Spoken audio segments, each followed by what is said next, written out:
Professeur Daniel Aboua, bonjour. Bonjour. Alors, à la suite de l'annonce de la mise sur pied de la commission Mémoire sur le Cameroun par le président français Emmanuel Macron, la Société camerounaise d'histoire a publié un communiqué pour exprimer son indignation. Pourquoi, professeur?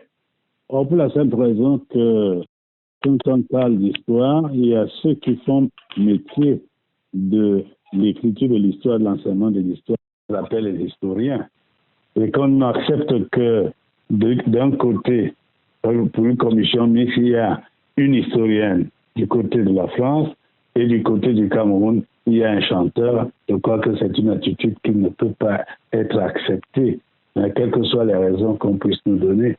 Parce que même si, comme j'ai entendu dire qu'il fallait quelqu'un qui collecte des données des chants et autres, nous en avons, nous enseignons, nous avons dans nos départements d'histoire, en fait au Cameroun, l'histoire de l'art.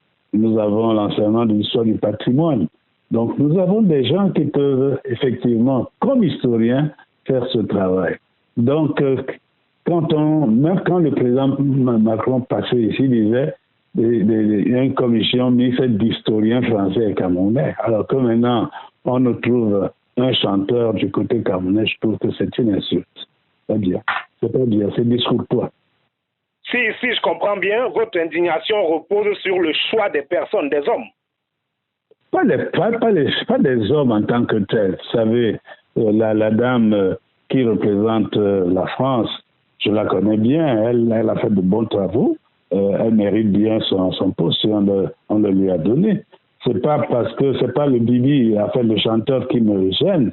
Le chanteur, si c'était vraiment pour qu'il y ait un chanteur dans le groupe, on peut le mettre à l'intérieur du groupe, mais on ne peut pas en faire le co-président du groupe. C'est ce que nous on dit. Nous disons qu'il nous fallait un historien en face d'une historienne, après on dit un. Ça peut être une historienne camerounaise et une historienne française, c'est pas la personne qui importe, mais c'est la qualité de la personne qui est importante. Donc nous n'avons rien contre l'artiste qui a été choisi, je ne le connais pas, je ne connais pas cette performance, mais je pense que pour qu'il y ait une véritable situation parallèle, correcte, il fallait un historien et un historien, dans les deux sens. Alors, professeur, vous traitez de mascarade l'initiative prise par le président Emmanuel Macron lors de l'annonce de la mise sur pied de cette commission, c'était en juillet dernier lors de sa visite au Cameroun. Et dans ce communiqué que vous avez signé au nom de la Société camerounaise d'histoire, vous signalez que les initiateurs, je vous cite, de cette mascarade, qu'ils ne s'y méprennent pas. Avec ou sans cette commission d'histoire du Cameroun va continuer de s'écrire. On ressent là un certain scepticisme. Que craignez-vous au fond? Non, il n'y a pas un scepticisme, mais c'est plutôt de leur dire que cette histoire va s'écrire, elle s'écrit même. Moi, je suis un vieux enseignant de l'histoire dans les universités camerounaises et nous avons formé de grands noms d'historiens camerounais et je sais qu'ils aiment bien travailler sur l'histoire du Cameroun et même la période qui est prise ici en grande, il y a déjà beaucoup de travaux là-dessus. Non, je voulais seulement rassurer que nous sommes prêts à participer en partenariat avec les historiens français pour justement ces archives qu'on aimerait bien voir déclassifiées, mais qu'on ne se méprenne pas, que nous ne savons pas ce que nous devons rechercher. Nous connaissons bien les problèmes de notre histoire, les relations avec la France. Il y a des relations négatives, il y a quelques relations positives, mais il faudrait que nous soyons en position de défendre, en fait, d'analyser cela de manière honnête, pour que et le peuple français et le peuple camerounais soient totalement en harmonie dans la présentation des faits et qu'il n'y ait pas un déséquilibre dans les choix des personnes qui doivent faire ce travail. Parce que nous sommes d'accord que le contentieux historique doit être levé, c'est le terme qu'ils ont utilisé, oui, le contentieux historique doit être levé, mais il ne peut être levé que si on fait une sorte de situation de vérité hein, vérité et réconciliation et vérité, quand on se dit clairement, voici ce qui s'est passé, et entendons nous qu'est-ce que nous pouvons faire pour calmer le thé. Alors, professeur, dans ce communiqué que vous avez, que la Société camerounaise d'histoire a publié, vous fustigez l'utilisation par le président français d'un nous unipersonnel. Vous pensez qu'ils ont pris l'initiative? Il a utilisé un jeu. Un jeu à la place d'un nous. À la place d'un nous. Alors, est-ce que vous ne pensez pas qu'il fallait faire le pas? Si le gouvernement camerounais ou l'État du Cameroun est resté depuis longtemps sans rien faire, est-ce qu'il ne fallait pas que quelqu'un prenne cette initiative, peut-être fut-il le président français? Oui, mais je pense quand même que c'est discourtois de venir chez vous, alors que vous êtes présent, vous dites aux enfants de votre interlocuteur, j'ai décidé que vous, les enfants, voilà ce que vous allez faire. C'est discourtois. Hein, la moindre des choses, c'était de dire, nous sommes entendus avec votre père, voilà ce que nous allons faire. C'est tout ce que nous disons. Hein? Vous ne pouvez pas être, j'ai même parlé d'arrogance, hein? Vous êtes devant un chef d'État, devant sa population, et vous prenez des décisions comme s'il n'était pas là. C'est pour ça que j'ai dit que c'est arrogant. Hein? Parce que si c'était le nous, hein, nous allons créer une commission mixte, nous pensions, nous-mêmes nous serions d'accord que notre chef d'État a donné son aval. Mais qu'est-ce qui nous prouve qu'il a donné? Est-ce qu'on a même demandé son avis? Nous n'en savons rien. Quand on dit je, hein? Vous venez dans ma maison pour me dire j'ai décidé que dans ta maison, voilà comment ça va se passer, ce n'est pas correct. Même, il faut essayer, même les apparences, il faut savoir les ménager. Est-ce que vous voulez nous dire, professeur, que ni le gouvernement camerounais, vous ne parlez pas au nom du gouvernement, ça je le précise, ni le gouvernement camerounais, ni l'État du Cameroun, ni la Société camerounaise d'histoire que vous représentez, aucune des parties n'a été contactée par la partie française? En tout cas, moi, en ce qui me concerne, en ce qui concerne la Société camerounaise d'histoire, nous n'avons pas été contactés. Mais individuellement, je sais que Madame Raimondi, que je connais par ailleurs, puisque j'ai été membre jury de sa thèse, m'avait bien, à l'époque, dit qu'il se pourrait qu'il y ait quelque chose de cette nature, et que si j'étais d'accord, elle pourrait mettre mon nom. Je n'avais pas dit non. Hein. Pour vous dire vrai, je n'avais pas dit non. Mais si je me révolte maintenant, c'est par rapport à la manière dont cette commission a été constituée. Hein, parce que l'on puisse faire un travail de parité, moi je trouve qu'il n'y a rien de mauvais en cela. Mais que l'on le fasse dans cette formule de déséquilibre, moi je ne suis pas d'accord. Est-ce que vous avez consulté la liste des personnes mises dans cette commission-là? Je ne l'ai pas encore, monsieur, on ne me l'a pas montré, je ne sais pas. Je ne sais pas qui est dans la commission, j'ai seulement entendu qu'il y a 2 coprésidents, c'est tout. C'est seulement sur cette base-là que nous avons réagi.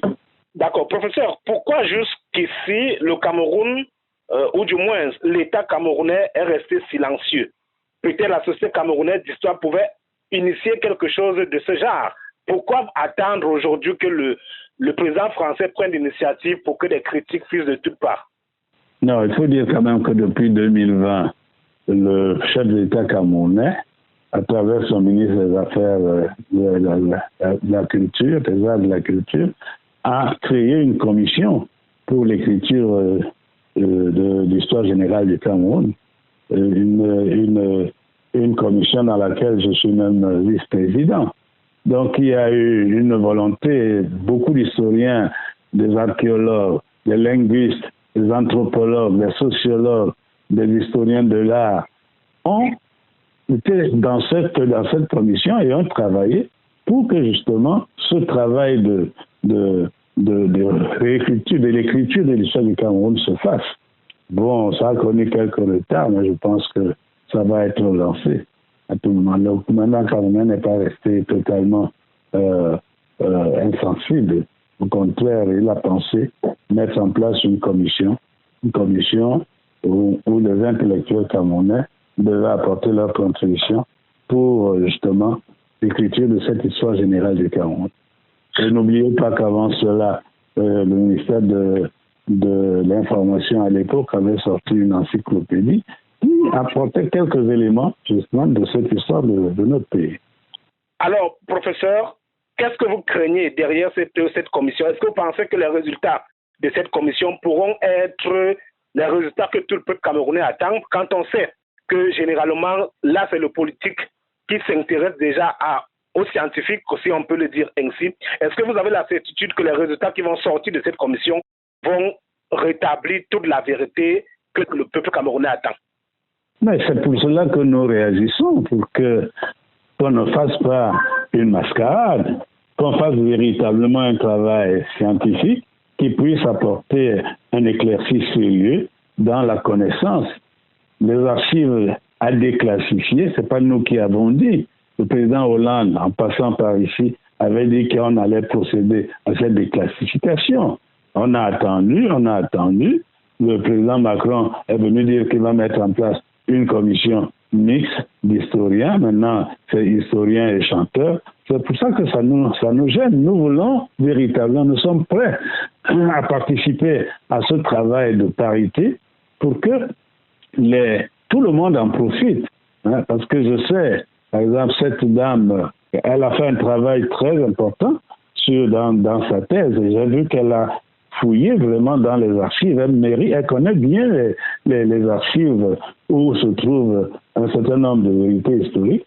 Oui, on peut participer avec elle à remonter ces différents archives et à arrêter quelque chose de commun accord. Mais il faut que ce soit vraiment dans le sens d'un travail scientifique, dûment bien constaté entre Camerounais et Français. Et non cette tendance à vouloir dire que les Camerounais sont là juste pour la forme et que les Français doivent... Moi, je ne connais pas ceux qu'on a mis dans la liste, on ne nous a rien demandé. Donc peut-être que quand nous verrons, nous comprendrons ce qui va en sortir. Alors, professeur, pour sortir, vous êtes Camerounais, ça c'est clair, vous êtes un professeur assez connu et reconnu sur le plan international. On sait que cette guerre sur les peuples Bassa dans le littoral et le Bamléké à l'ouest du Cameroun a causé beaucoup de tort au peuple camerounais. Aujourd'hui, qu'est-ce que le peuple camerounais doit attendre comme réparation, selon vous? Il y a une vérité historique qu'il faut aussi déjà lever, parce que s'il y a eu plus de meurtres, de guerres, de meurtres, de morts chez les Bassa et chez les Bamléké, ça ne signifie pas que c'est eux seuls qui ont lutté pour l'indépendance du Cameroun. Mais ça, c'est une vérité. Partout au Cameroun, il y a eu des guerres d'indépendance. Il faut savoir que ce parti politique qu'on appelle l'UPC ne s'est pas concentré chez les Bamléké et les Bassa seulement. C'est faux, historiquement faux. Même si les leaders se trouvaient dans ces régions-là. Moi, j'ai vécu à Douala, j'ai vu comment on nous empêchait de sortir pendant la période de Maquis. J'ai été à Loum chantier gare, j'ai vu les têtes coupées. Non, c'est pas seulement cela. Dans mon village, chez les Nyokot, on a chassé tout le monde. Non, il faut que, justement, l'histoire remette les choses dans leur ordre et que certains Camerounais ne se croient pas seuls responsables ou bien ceux qui ont donné le plus. Tout le monde a été victime, mais pas au même degré. Donc, c'est une lutte qui a été dans l'ensemble des pays du Cameroun. Tous les Camerounais, même dans le Nord Cameroun, il y a eu des mouvements. Hein. Mbeleni était d'abord au Nord Cameroun, à Garoua, pour lancer l'UPC. Non, c'est un mouvement qui est un mouvement de libération qui a été fait par les Camerounais. Certes, il y a d'autres Camerounais qui ont été collaborateurs avec les Français. On ne peut pas l'ignorer également. Mais que l'on dise que c'est comme quelqu'un, c'est l'UPC Bassa ou l'UPC Bamléké, je trouve que c'est fausser la réalité historique. C'est tous les Camerounais. Les Camerounais, dans leur grande majorité, ont défendu l'idée de l'indépendance du Cameroun. Selon vous, qu'est-ce qu'il faudrait comme réparation? Oh, vous savez, réparation déjà, que l'on reconnaisse le tort. Vous savez, le problème de l'Afrique, c'est ça. On ne veut même pas reconnaître le tort qu'on a fait à l'Afrique. Hein? Je me rappelle une fois, j'étais allé À New York, j'ai vu le mausolée juif. Quand je sortais de là, je me dis, mais à quand un mausolée pour l'esclavage? Parce qu'effectivement, reconnaître que nous avons fait ceci, ça apporte un apaisement quelque peu dans l'esprit de ceux qui ont subi. Reconnaître que nous avons fait nos reconnaissances, que nous avons fait, ça peut même dire, comme nous avons reconnu, nous ferons des efforts pour que ça ne recommence pas.